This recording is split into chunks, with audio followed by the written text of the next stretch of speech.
This podcast is sponsored by nobody. Hey dudes, welcome to Splat from the Past, the only 80s themed horror and sci-fi show where things can get totally radical. Now today is my fucking birthday show. I'm 41. You got that? 41. I'm old, officially old. Approximately 9 years before I have to start using Viagra. So please, God, please send me my queen. Now, today I will be talking to Helaine Witt, a very funny New York-based stand-up comedian. We've been Facebook friends forever, and I have never met or talked with her, but thanks to Linda Marcus Smith, we'll be talking today. Helaine used to be a teacher. She used to write comedy for Joan Rivers, and when she was in her teens, she spent some time with the Beatles. Now, obviously, I'm going to ask about that because I am intrigued.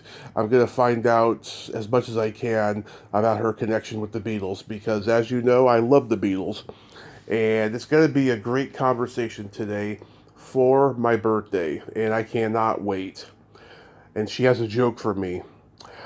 Also, happy dual birthday, Robert Englund, the Dream Master himself. Happy birthday, Freddie. So, here is my interview with Helaine Witt.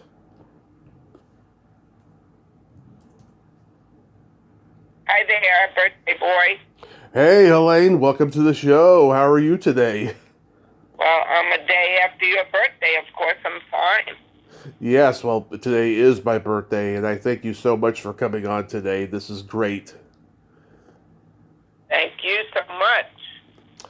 So, we've been friends on Facebook forever, and I thank you so much for doing that. And I want to go back in time. Were you a funny kid growing up? That's a great question. I said things to myself, but I don't know how much I acted out in class. I used to watch Looney Tunes with those wise-ass characters, and I think I would think to myself, wise-ass things. That's what I think. Yeah, oh, well, those were classics. Oh my God, so many of them. Did you come from a funny family? No, my father loved watching Ernie Kovacs and Red Skelton. I don't know your age, but I'm 74, so my father watched the greats. You know, he watched Jack Benny, and he watched Ed Sullivan, and he watched all the comics, but he wasn't a funny guy, and my mother was very strict, but she had a wicked, sarcastic sense of sarcasm. Yeah. She was more of a bookworm, but when she said something, she was so sarcastic. She was a wisecracker. Yeah, but not so much the jokes, just like yeah. Oh, that's so awesome. Well, I'm an old 41-year-old, and you cannot stump me of the past. That's why I have this podcast. That's beautiful. Yeah, so what comedians did you watch on TV growing up? Well, I watched Cody Fields. I remember her on the Ed Sullivan Show. Yeah. Cody Fields. I remember her, and let's see, Cal Burnett Show. Yep. And but I didn't watch the way I would watch now. Like, I didn't consciously say I'm going to be a comedian at that time as I was growing up. I watched with my father when he watched Ernie Kovacs in his military show. Uh-huh. Do you remember that show? Yep. I mean, I didn't watch it as a kid. I became more aware of it on YouTube later, but I always used to hear about it. And I've interviewed his stepson. Oh, how beautiful. Yeah. How beautiful. Yeah, it's funny. I get asked all the time if I'm related to him, and I keep telling them I don't have an S. That's right, you don't. Oh my God, people can be so stupid. Yeah, there was all the old Borscht Belt guys that were on TV at that time. Yes, I did love those. I loved, oh my goodness, that one who was like a sad sack. He was a big, kind of slovenly fella. He was like a sad sack. What was his name? Jackie Vernon? Yes! Yeah. Excellent. Yeah, the slideshow guy. Yes.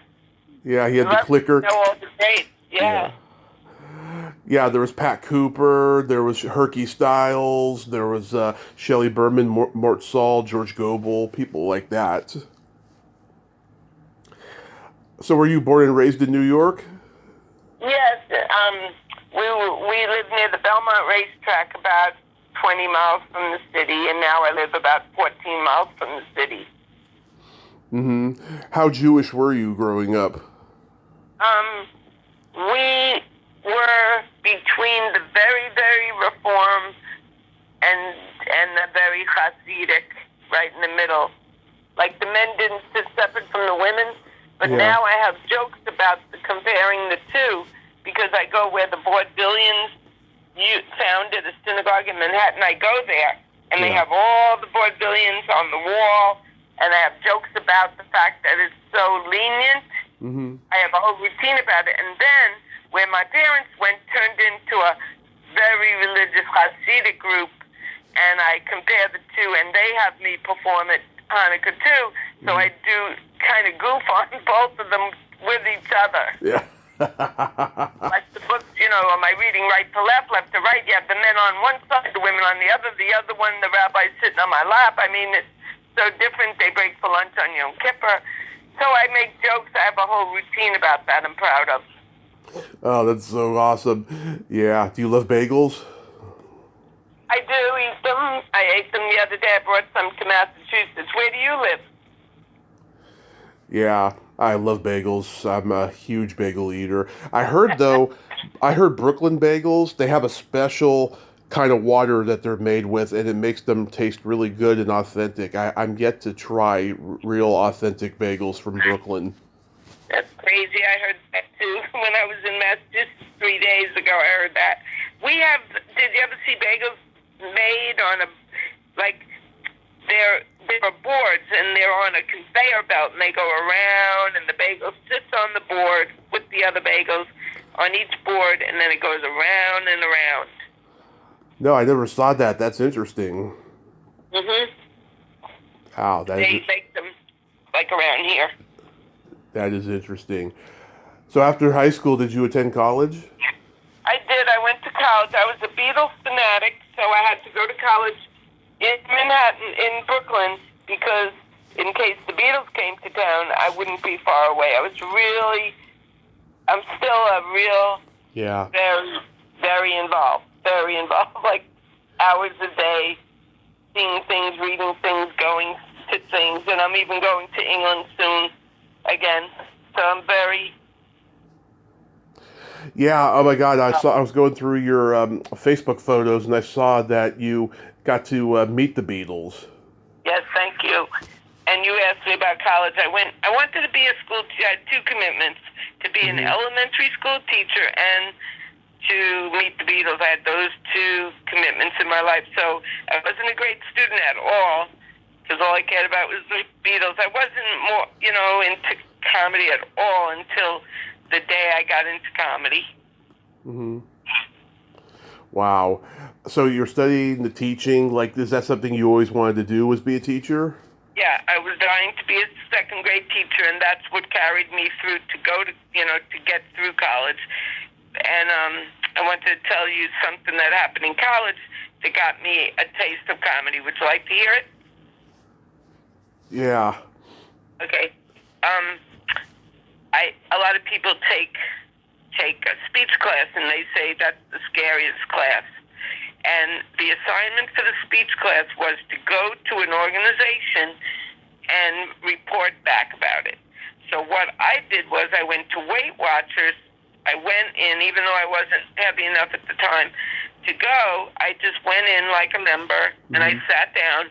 And when I came back to report on Weight Watchers, I made it into a spoof at my college speech. And that was the first time I ever did comedy. Wow. And you were in college at that time? I was in college, and I was making my speech about Weight Watchers, and I had like two jokes or three, and one was, okay, I know that it's President's Day, George Washington's, now they have President's Week. I know it's George Washington's birthday, but you didn't have to show your patriotism by eating a whole cherry pie. That was one of the jokes. And I was very proud of that. And that was the first time I ever, the fact that I thought to make it into a spoof instead of just reporting, I went to Weight Watchers and here's what happened. And the fact that I told jokes, that was the first time. Wow. And then that gave you the incentive to start doing stand-up? Not really. But do you want me to tell you what did? What did? Okay. So I moved to California because of a few different circumstances in my life. I moved to San Francisco, and down the block from my house was where Robin Williams started. Yep. Rob Schneider, the Holy City Zoo. You heard of it? I'm born and raised in San Francisco. Oh, my God. Yep. Oh, my God.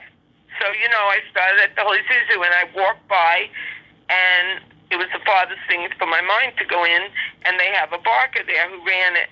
The Holy City Zoo, John Cantu. Yep. And you heard of him. You're in your 40s. Steve Pearl told me that he was a snake oil salesman. Yes, exactly. Greasy guy. Yep. And he stood outside the zoo, and I'm walking by, and believe me, it was nothing that was on my mind. My friends and I were very funny. We always had fun, but this was the furthest thing from my mind. And John Cantu was barking, and he went, comedy, comedy, comedy, come in the comedy club, just like that, barking. Yeah. And he told me to come in, and he said, stand on the stage and look around. And it was the first time, and by the time I left there, talk about snake oil salesman, he sold me an improv class, a stand-up class, and how to write jokes and send them to famous people. Wow. And in return, I said, I'm a good typist.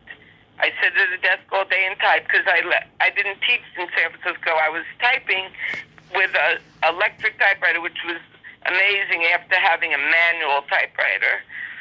You probably never tried a manual typewriter, but it was like... Oh, I had a typewriter right at the end before they stopped making them. Oh. Yeah. So I said, I will type your manual, your book, and I'll do a volunteer program here at the Holy City Zoo. Well, by then, Robin Williams was off to Mork and Mindy, but he had an improv group that I used to go watch called Papaya Juice. You don't hear about them a lot, even if you Google it, so it sounds like I'm making it up. But one of the members of Papaya Juice was one of the teachers of improv that John hooked me up with. So my teacher was in Robin Williams' improv group, and I'm so proud of that. And Robin would come by the zoo when he was a witness in the John Belushi, trial when John died, because he was there when John died. So he would stop at the zoo on his way back from the trial. So let's say you're standing up to do an open mic, and Robin walks in the door, you slither down off the stage right away, and Robin would take the stage. So that's one of my exciting stories about comedy and my start. What was Debbie Durst in that group? Oh, Debbie Durst was already she had her other group. That's so cool that you mentioned her, because she's always asking for money, because now Will's getting thrown out of the nursing home or the rehab where he lives once again, and he needs more money because they're closing down the place. So she sends us emails asking for money. She doesn't really know me, but I thought I should help. You know what I mean? Yeah. But to answer your question, she had a group with some other people with another name. She might have been in Robin's because she's so good, but she also had another group. She had a partner. What was his name? Bruce Dodd or something? You probably know. I don't. I probably do, but I can't think of it. Right. So that answers that question. And, so many people came from the zoo that got famous and went to L.A., and I still am in touch with Stephen Pearl. He's one of my good friends, even though he lives in Vegas. Love that guy. God, yeah, there was him, there was Doug Ferrari, there was Jeremy Kramer. God, who else? Larry Bubbles Brown came a little bit later.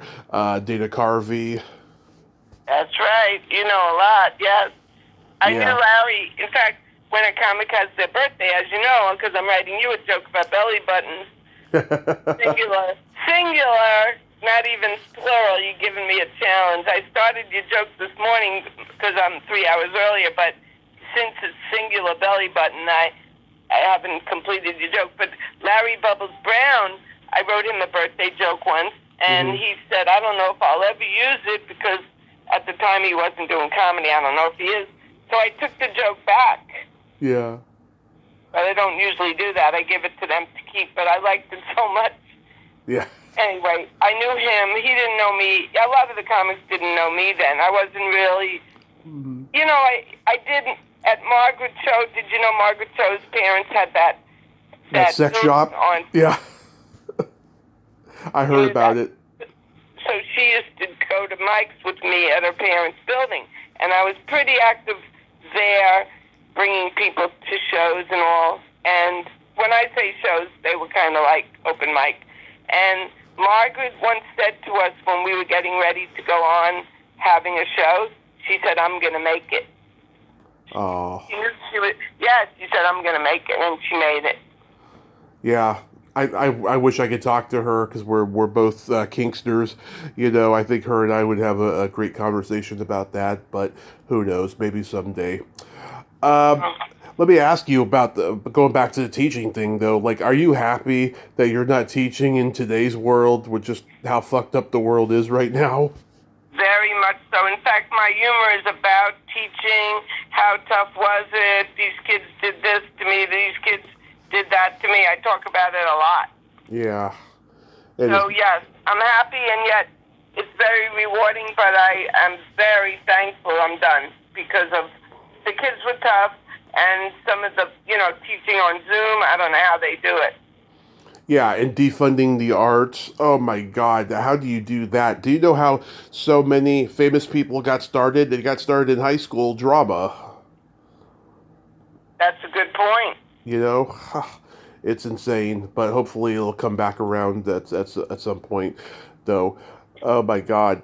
So yeah, I mean, it was a magical time there at the Holy City Zoo in the 70s. You know, I remember someone told me like it always smelled like urine over there. Yeah, I go to Mike's now, and I have a joke about that. Like my parents would be so proud of their daughter going to open mic at 100 degrees in Manhattan, paying $15 to do 5 minutes in a basement in Greenwich Village, and it smells like urine. Yeah. Oh my God, that's hilarious. So, tell me, how did you get to meet the Beatles? Okay, so I have a nice story you might want to see, but I'll answer your question. But if you ever want to watch it, it's not necessarily funny, but it's one of these motivational speeches like anything you want could come true.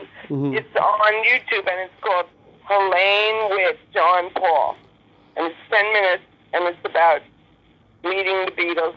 I like it. I'm proud of it. So what happened was I told you I was a Beatle fanatic, and my friend Jude and I, remember I said I went to college where I wanted to hope the Beatles would come to New York. So in the newspaper, it said John and Paul are coming to the Johnny Carson show to talk about their new company called Apple.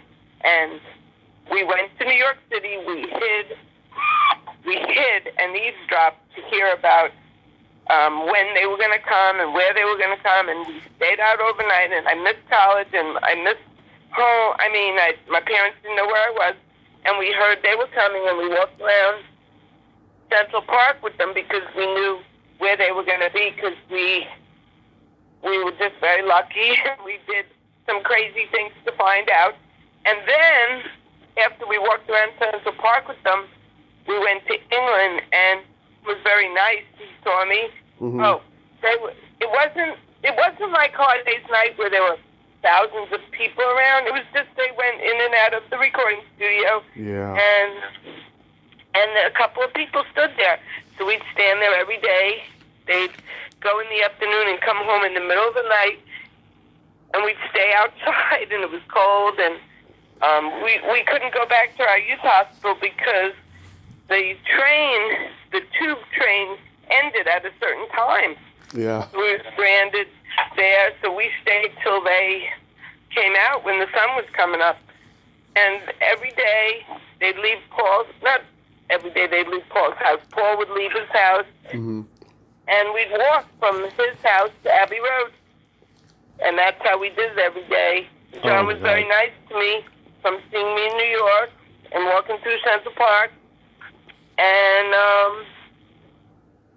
you could imagine coming home after that to your regular life, like nothing matters. I had that experience. It was a peak experience, and I couldn't just relate with regular life because I had that monumental moment. This is like post-India trip. They were doing the White Album at the time? Yes, they were, as a matter of fact. They were doing the White Album at the time, and John was no longer with Cynthia because that kind of broke up during the India trip, the way the story goes.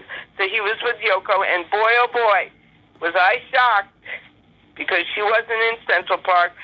All that Yoko stuff came out while we were on a student ship coming to England. Could you imagine?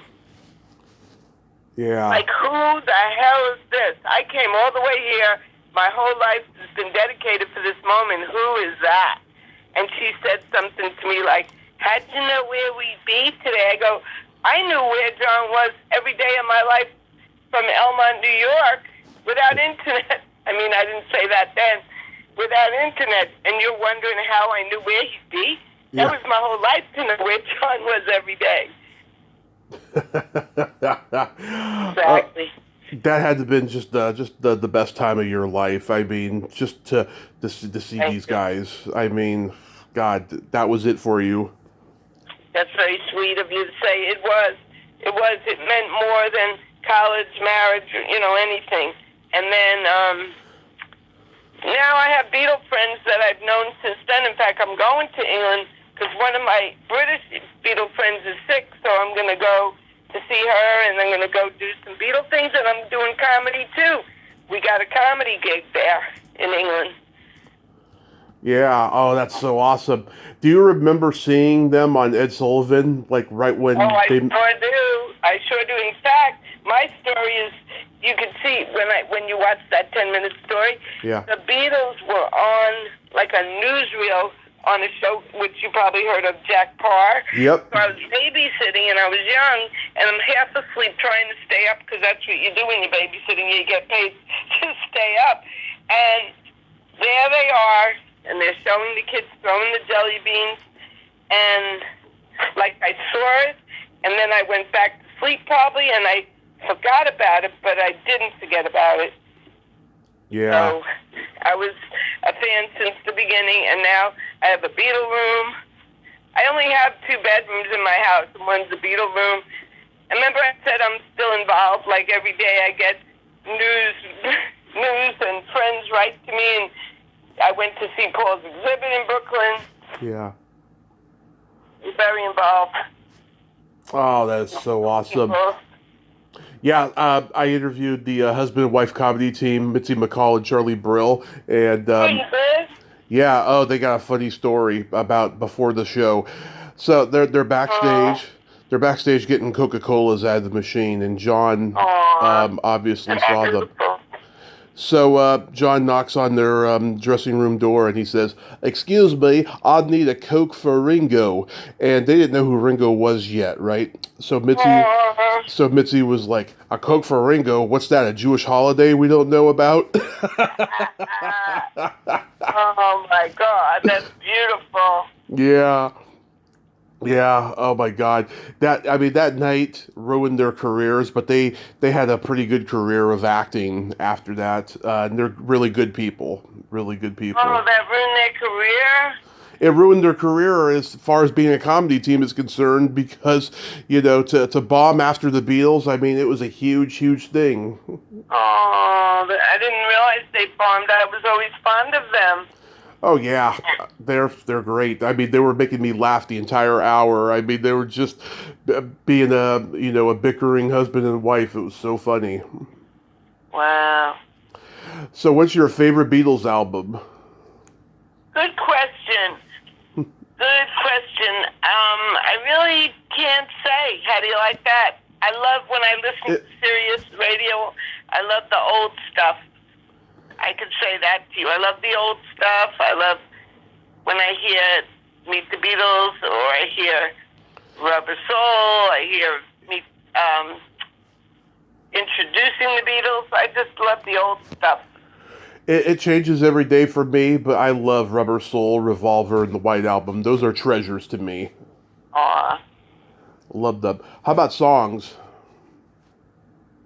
It's funny you asked me. It used to be 8 days a week. Now I just love to hear "Thank You Girl" on the radio, and when I put on Sirius and "Please Please Me," I love when John harmonizes with Paul. So even if I hear "Lucy in the Sky," it might not be my favorite, but when I hear them harmonizing in the car, like no ride is too long for me. Like I go to comedy 4 hours away, 3 hours away. I shouldn't say 4. I could go 3 hours away, 2 hours away, sit in traffic. But if I hear John and Paul harmonizing, yeah, no complaints. I love it.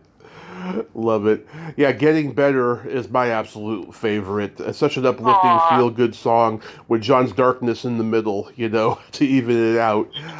Oh, yes, his darkness. You know, when Peter Asher on Sirius, he says he has themed times. And I want to tell him I have a theme of John, and your word is perfect, being dark. Like John saying, if you do this, I'll do this to you. If you do this, run for your life. And I thought he could have that as a theme, John being threatening in songs or mean in songs. Darkness is a good word. Yeah, oh my God. It's funny. What was the song called? You just said it. Run for your life? Yes, Run for Your Life. I love that song. It's so twisted and so dark, and yet it's so catchy. It's a great song. Are you a Hard Day's Night or Help girl as far as their movies are concerned? That's a good question. Sometimes I think I have the VHS, but I don't even know if my VHS is like plugged in. But sometimes I want to watch it when I hear a song. I don't know. That's a good question. I guess Hard Day's Night. What do you love? I don't know. A Hard Day's Night. I'm a purist of that because it was the first one. It was so authentic to Beatlemania, even though it was comic booky. I just love it. I mean, John, making that businessman uncomfortable by acting gay on the train is so hilarious to me. Acting gay. I never thought of that either. Oh, yeah, because he's like, give us a kiss. Oh, that's funny.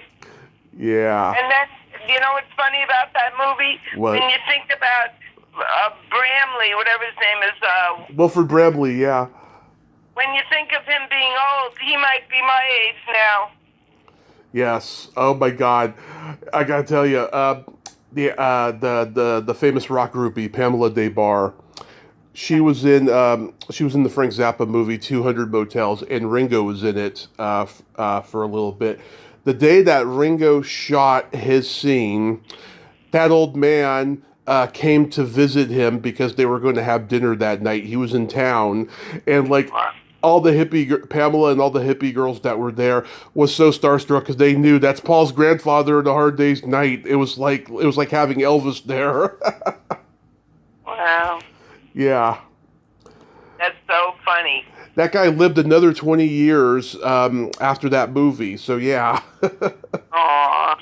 He was about 90-ish when he died. He was in his 90s. Oh, well, he's not my age then.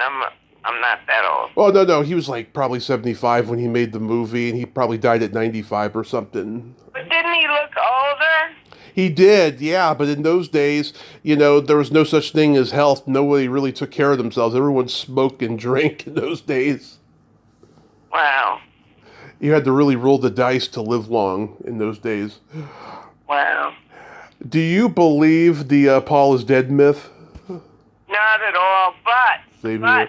I will tell you this, my Beatle friends in England used to see Paul with the long old used coat and beard, and he was going through something where he didn't seem himself. And they would, it doesn't go with the Paul is dead, but it's like, wow, Paul certainly isn't himself right now. Yeah. I could tell you a story you might find interesting. You know the song She Came In Through the Bathroom Window? Oh, I know that story, yeah. Well, Paul, I was there when Paul came out and said to the group of, remember I said it wasn't hundreds and thousands of people like Hard Day's Night, it was just a group. And he said, find out how my guitar was stolen. So we asked around and we found out she climbed up, he has that side door with yeah. Anyway, she came in through there. She climbed up there, and she went through his bathroom window. So even though the song isn't about that, and it's in the lyrics, he called her an apple scruff, but the apple scruffs are friends of mine, Yeah. and it's kind of offensive to say it was an apple scruff if it wasn't, if that's not who stole it. Because that gives the few apple scruffs that George called apple scruffs, gives them a bad reputation. The woman who claims to have been the girl that went through the bathroom door, right? The bathroom window. Yeah, I don't know her. I can't remember her name offhand. But here's what I'm going to tell you. My friend Susan Demanti is an actress, and she did a low budget horror movie called Blood Sabbath, and that girl who claims she was one of the cult followers in this movie. It was like based on the Charles Manson killings, this horror movie, right? Wow. Yeah, and she was in touch with her for a while, and she was going to connect me to do an interview, but unfortunately it never happened. But yeah, and she goes by like two different names. I can't even think of them offhand. But yeah, I know the story. I know like the quote unquote myth of it. But when Paul in the lyrics book said it was an apple scrub, my friends are apple scrubs, and I'm going to see one of them when I go to England in 3 weeks. And you know, she's kind of offended that Paul thinks it's one of them. Yeah. I'm not saying my friends didn't take things. I'm not saying that, but as far as that guitar and that person who took it, you mean the girl admitted to your friend that she's the one who stole the guitar? I don't know about the stolen guitar. Oh, I thought you said she's the one who went through the bathroom window to take the guitar.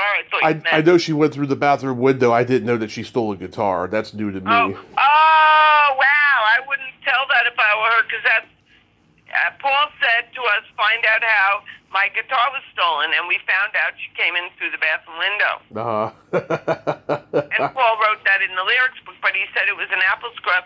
And my friend Kathy is an apple scruff. George sent them all something. He called the apple scruffs a specific group of people and nobody else.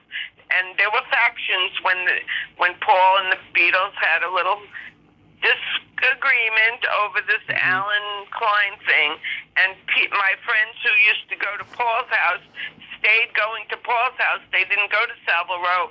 And then the other girls who loved Ringo and John and George would go to Savile Row, and then George wrote that song, In the Fog and in the Rain, because there they were. And if you see that Beatles 6-hour Disney thing, you see a girl named Sue, Big Sue, her name is, she loved John. She was my friend. I knew her for the summer. She's in the movie, and they say, why do you stand here, or something like that. Do you know Miss O'Dell? I don't. I knew Denny O'Dell, knew him meaning I met him, Denny O'Dell, and he came to the Beatle Fest before he died. Yeah, she was the Apple secretary, and of course George did that song Miss O'Dell about her. I had her on the show last year. She wrote a whole book about all the rock stars that she hung around and stuff, because she was a touring manager for a while after the Beatles broke up and stuff. Yeah, whenever I mention her name, it seems like they're either uncomfortable I mentioned her name, or it just goes over their head. I'm like, she's like a part of the Beatle universe. I mean, even though she doesn't get talked about, I mean, she's like legendary. Wow. Yeah. You know a lot about the Beatles that I don't know, and then I know some things that you might not know, and then I have some stories that I don't even tell because people might not believe them. Yeah. I don't even tell them yet, or... I get it. Margot Stevens is someone who worked at Apple, but she was one of us standing outside, and she's going to meet me for lunch with some of the girls when I go over in 3 weeks. Mm-hmm. I don't know how much she remembers me, but because she worked there, I certainly knew her, and she has the long blonde hair. Ringo's ex, Nancy Lee Andrews, might be coming on soon. Wow, so you do Beatles and comedy?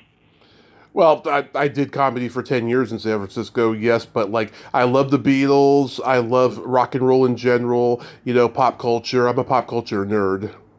Oh, that's beautiful. So I'm curious to know, like, how did you come to write for Joan Rivers? I'll tell you, that was John Cantu, the little, what'd you call him, a squeeze bag, a snake oil salesman. In his classes, he said he sends jokes to comics, and he told me to go to the library. I have a YouTube about this too, a little story about meeting Joan Rivers. So he said, go to the library, and there's a reference guide of every star's manager. Mm-hmm. So I went to the library, I found the guide he was talking about, I wrote a query letter saying, I'd like to write jokes for Joan Rivers, and they wrote back to me, and they wrote, write jokes about these subjects. I couldn't believe it, that it happened just like that.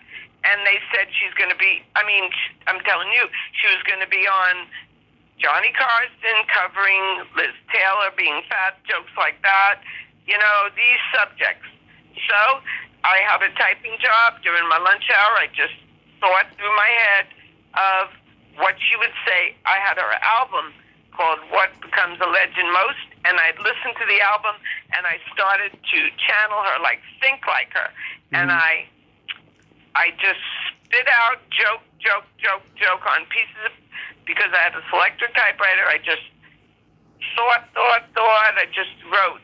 And before you knew it, I got a pink envelope in the mail, the highlight of my life, besides meeting the Beatles, getting that pink envelope, and it said, Joan Rivers is buying these jokes from you. And then she told 2 of them at least on Johnny Carson, and that's shown in a movie.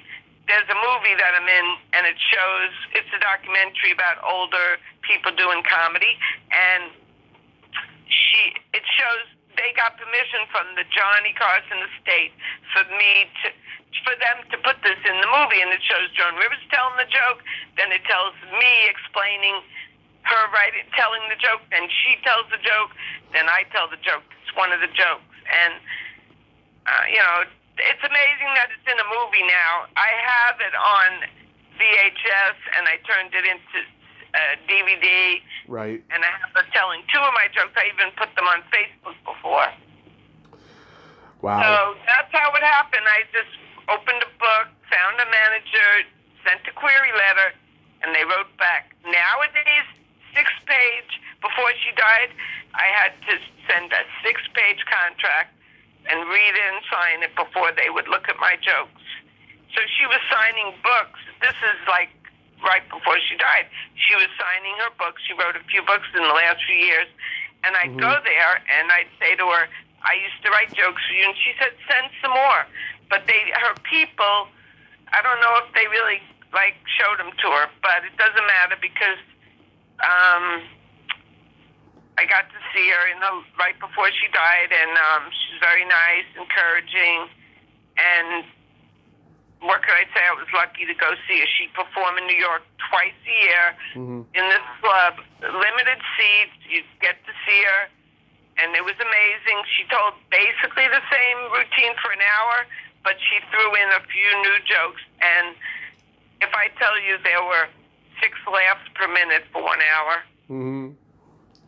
Wow. Yeah, what I always admired about her was that, she was rejected by Hollywood so often in her career that after a while she made a career out of making fun of Hollywood. That's so amazing, That's cool.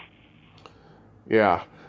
And so I have followed suit because I make fun of the horror community. I'm a big horror movie fan, but they rejected me when I first started my podcast that, I basically trolled them, by just, being successful and talking to people in other walks of pop culture, but I still revert back to horror every so often and stuff. You know, it's true what they say. You know, living well is the best revenge. That's funny. You know. Yeah, I liked her shows towards the end. Mm-hmm. The shows. Which one? The Fashion Police. That one, and she had the Joan in the closet or down in the basement in the bedroom with her daughter. Oh, yeah. Oh, yeah, that one. And then she had Fashion Police, and then she had 3 or 4 shows on cable at the time, and I ordered just those stations. Then when she died, I got rid of TV altogether because I don't like to see these wars. Yeah. I used to like the Fashion Police and the red carpet thing she did because it was so damn funny, and of course, oh my gosh, I think Melissa Rivers is hot, so I had to watch it. Aw, that's funny. You like Melissa? Yeah, she's a little hottie, and there's a podcast that I follow called Behind the Velvet Rope, and Melissa is a regular on there, and her and the host David Yontef, who's been on this podcast, they will critique reality TV together and stuff once a month or something, and it's pretty interesting what they do. It's fun. Did you ask her to come on this show? Ever I ever asked Melissa Rivers? I remember I tweeted at her once, but she blew me off, so it's okay. I don't need it. Yeah. A friend of hers, Linda Marcus Smith interviewed Larry Ambrose. Yeah. One of her good friends. After the show, I would write to him and go, "Did you write that joke about that looks like the Ku Klux Klan?" She'd say, "That outfit looks like the Ku Klux Klan edition," something like that. And he said, "Nope, she thought of it herself." I love it. So did you live in L.A. for a while? I did not. I went to L.A. a few years ago with Linda, and I was, it was the most exciting part about going. We were online for Flapper's mic. It was like a mic, but you had to bring people. Yeah, I did a festival audition for them once. Oh, wow. Yeah. Well, we were facing, let's say, the right going into it wasn't a mic, but it may as well have been. You had to bring people, and it was L.A., so I had to find L.A. friends. So we're facing right, and on the other side was a line going into Jay Leno in the same building. So that, to me, was exciting, that I was in the same building performing when Jay Leno was performing. Wow. What was Jay Leno like? Well, I didn't meet him. I wish I did. The man in charge of our mic said that he liked our bathroom better than his, so I kept going out near our bathrooms to try to see him, but I didn't. And he also parked his car where we parked our car. But I'm starstruck sometimes, but I didn't see him that time because we were in our room. The owner of the club, her name's Barbara Holiday. Mm-hmm. We saw her in the bathroom. You did Live at Gotham a few times. I saw those on YouTube. How were those experiences for you? Oh, what did you see? Live at Gotham. Oh, Gotham. Oh, you mean like watching other comics at Gotham or performing at Gotham? Well, performing there, yeah. Well, okay, the only way I get to perform at Gotham is to bring 10 people or go to a class for $400 and bring 10 people. Right. And Andy Engel has had a class, he had a class to talk about comedy and the scene recently. It's free, but then he tries to sell you a class. So I went to that recently, and I like to watch comics at Gotham. It's a beautiful club, and the nicest club. And Jerry Seinfeld will walk in once in a while, and George Wallace and Jim Gaffigan was in my graduation class because if Andy wants us to bring 10 people and we're all new, right. I mean, we're taking a class. What's going to make your friends want to come? Well, if Jim Gaffigan's on the bill, so he gets Jim Gaffigan to come in, and that was impressive that he was in the show. You could say, You missed my show. with all the beginners because Jim Gaffigan walked in. Jim Gaffigan's great. But yeah, like, oh my God, I was watching this one where you're like, yeah, I know what you're thinking. You probably think I'm the love child of Manilow and Streisand. Yes, that's my opening line, right? I love that. Oh my God, it's hilarious. Yeah, and then you're talking about varicose veins, or as you like to call it, roadmap to fun. Roadmap to adventure. Yeah, that's. Thanks for knowing my lines. It's very sweet of you. Yeah. Oh my God, it's hilarious. Thank you. So have you battled a lot of ageism in the business? I have not. I don't know why people feel that way. I don't. I don't. It doesn't. I had one guy. He's an Army veteran. He's been in the war. He has PTSD from what he says. He says, Helaine, you're not right for my crowd. But I don't even know if he gets a crowd at his show. But I don't know if it's my age or my style of comedy. But I have not had ageism. I like to perform for people my age. But I perform, this guy Todd has a show. And Linda and I have performed at his youthful type show. Mm-hmm. So, you know, he's ghetto, he's youthful, and we never had a problem with him wanting us on his show. We're wacky enough. So I've never had that. People talk about women and ageism, and I haven't come across any problems like that. Oh, that's good. Well, when she came back on a month ago, she told me she feels like she deals with ageism. So that's why I had to ask. Yeah. Oh, yeah. Well, Linda, you mean what happened with the military shows? Yeah. That was terrible. The man was nasty, but he was nasty while she planned her show with him. He was nasty, but people love her. I mean, in New York, they love her, and everywhere she goes, she's very beloved. She's a good comic. She studies a lot. Yeah.